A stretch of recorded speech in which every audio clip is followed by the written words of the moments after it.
నేను గీతాంజలి. ప్రస్తుతం మనతో పాటు భారతీయ శంకరపీఠం వ్యవస్థాపకులు, ప్రముఖ ఆధ్యాత్మికవేత్త, జ్యోతిష్యులు, బ్రహ్మశ్రీ అన్నవరపు తిరుపతిమూర్తి అవధాని గురువుగారు ఉన్నారు. వారితో మాట్లాడదాం. గురుగారు నమస్కారం అండి. ఓం శ్రీ మహాగణాధిపతయే నమః. చాలా రోజులైపోయింది చేసి, కానీ విశేషమైన రోజులు ఉన్నాయి. అవునండి. ఈ రాబోతున్నటువంటి వారంలో సుబ్రహ్మణ్య స్వామి ఆరాధనకు ఎంతో విశేషమైన రోజు ఉందని విన్నాను. అవునండి. మరి అది ఏ రోజు? ప్రత్యేకించి ఒక రాశి వారికి చాలా బాగా కలిసి వస్తుంది ఈ రోజున పూజ చేయడం అని చెప్పారు. అవును. ఇంతకు మనం మాట్లాడుతున్నప్పుడు మరి వీడియోలో ప్రేక్షకులందరికీ తెలిసేలా చెప్తే ఇంకా బాగుంటుంది. మరి ఆ విశేషాలు ఏంటో తెలియచేయండి. సర్వస్య బుద్ధి రూపేణ జనస్య హృది సంస్థితే అంటారు. అంటే మన ఆలోచన ఏ విధానాన్ని అనుసరించి ఉంటుందో అదే విధానంలో జనాలలో మన యొక్క రూపం సుస్థిరంగా నిలిచిపోతుంది అంటానికి మూలం. సుబ్రహ్మణ్యేశ్వర స్వామి వారికి 31వ తారీఖు బుధవారం మొదలుకుంటే 9వ తారీఖు వరకు విశేషమైన పర్వదినాలు. కొలిచిన కొంగు బంగారం చేసేస్తాడు ఆయన. అటువంటి పర్వదినాలు. అందులోనూ కూడా చాలా విశేషంగా మంగళవారము, ఆశ్లేష నక్షత్రము, చవితి కూడా కలిసి వచ్చినటువంటిది 6వ తారీఖు. ఇప్పుడు ఈ జనవరి 6. చవితి, ఆశ్లేష నక్షత్రము, మంగళవారం 3 కూడా కుజ సంబంధం, సర్ప సంబంధం. ఈ 3 ఇది ప్రధానంగా ఎవరికి ఉపయోగిస్తుంది అంటే కర్కాటక రాశి వారికి అండి. కర్కాటక రాశి. ఈ కర్కాటక రాశి వారికి అడుగడుగున అవమానాలు, అడుగడుగున అపనిందలు, అన్ని గడప అవతలు ఉంటాయి. అవి లోపలికి రావు, వీళ్ళు వెళ్తే అందవు. కొంతమంది అంటారు చూసారండి, చేతికి కలుపుకున్నటువంటి ముద్ద కూడా నోటి వరకు చాగిపోతుందని చెప్పి. అలాంటి పరిస్థితులు కర్కాటక రాశి వారికి పాపం ఎక్కువగా భిన్నానికన్నా, అంటే ఏకంలో భిన్నత్వం అంటారు, దానికన్నా ఎక్కువగానే పాపం నడుస్తున్నాయి. లాస్ట్ టైం మనం కర్కాటక రాశి గురించి చూసింది కూడా, చేసింది కూడా ఎంతోమంది. గురుగారు, మిమ్మల్ని ఎప్పుడు కూడా ముఖాముఖిగా చూడకపోయినా నా కుటుంబంలో మీరు 10 రోజులు ఉంటే మా ఇల్లు విధానం మీకు తెలుస్తుంది, అలా మీరు చెప్పినట్టే చెప్పారండి మా గురించి అని చెప్పి ఎంతమంది చెప్పుకొని వాళ్ళ ఆ చెప్పుకోవడంతో చాలా బాధలు పోయినట్టుగా నేను భావించా. అలా అటువంటి ఆ కర్కాటక రాశి వారు పడుతున్నటువంటి ఏదైతే కనుక సమస్యలు ఉన్నాయో దాని నుంచి బయటపడేటువంటి స్థితి వాళ్ళకైతే ఉందండి. దివ్యమంగళ యోగము అంటారు, భవ్యమంగళ యోగం కూడా అనవచ్చు.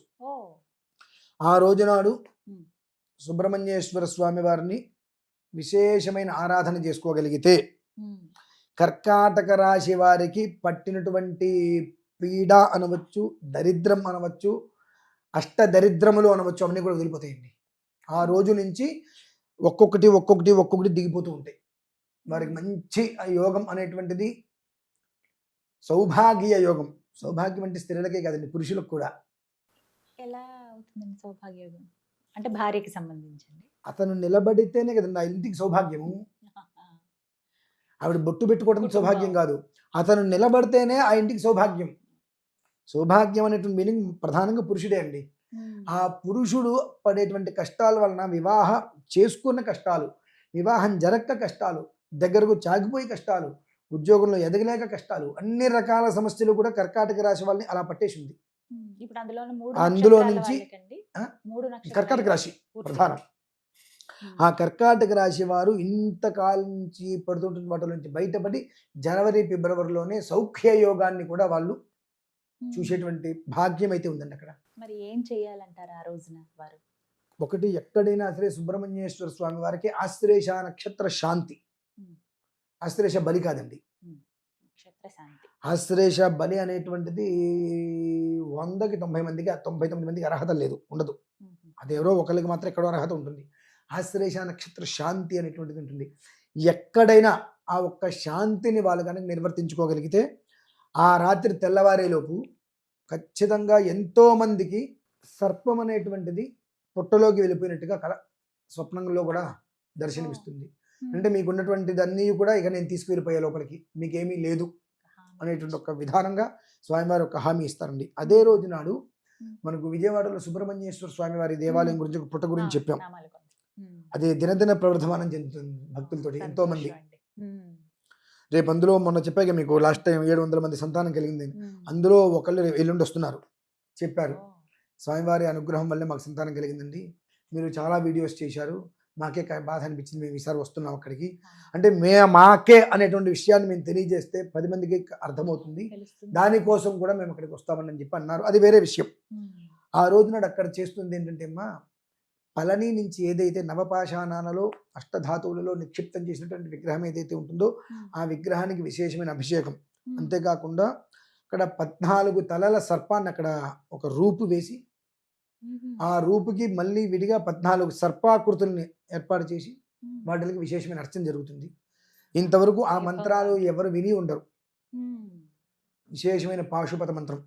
అక్కడ కూర్చొని ఆ మంత్ర ప్రయోగం చేస్తున్నప్పుడు మంత్రం వినేటువంటి వాళ్ళల్లో కొంతమందికి రోమాలు నెక్కబురుచుకుంటాయి వెంటనే. ఏదో శరీరం అప్పటివరకు ఇలా నీరసంగా ఉండి ఇబ్బందిగా ఉన్న వాళ్ళు ఒక్కసారి ఏదో విదిల్చి వదిలిపోయినట్టుగా ఇలా నెక్కబరుచుకుని నిలబడేటువంటి స్థితి ఆ రోజు చాలా మంది లైవ్ లో చూడగలుగుతారు ప్రత్యక్షంగా. అంత విశేషమైంది. చవితి, ఆశ్లేష నక్షత్రం, మంగళవారం 3 ఏకధాటిగా కలిసి రావడం అంటే ఎన్నో రకాలుగా సమస్యల్ని అధిగమించలేక సమస్యల్ని తట్టుకొని ఉండలేక సతమతమవుతున్న వారు కర్కాటక రాశిలో ఉన్న ప్రతి ఒక్కరికి కూడా మోక్షానికి మూలం ఆ రోజు నుంచి 9వ తారీఖు వరకు అమ్మది. ఆ రోజు 9వ తారీఖు వరకు జరుగుతుంది. 9వ తారీఖు షష్ఠి ఉత్సవం ఉంటుంది, అది వేరే విషయం మళ్ళీ.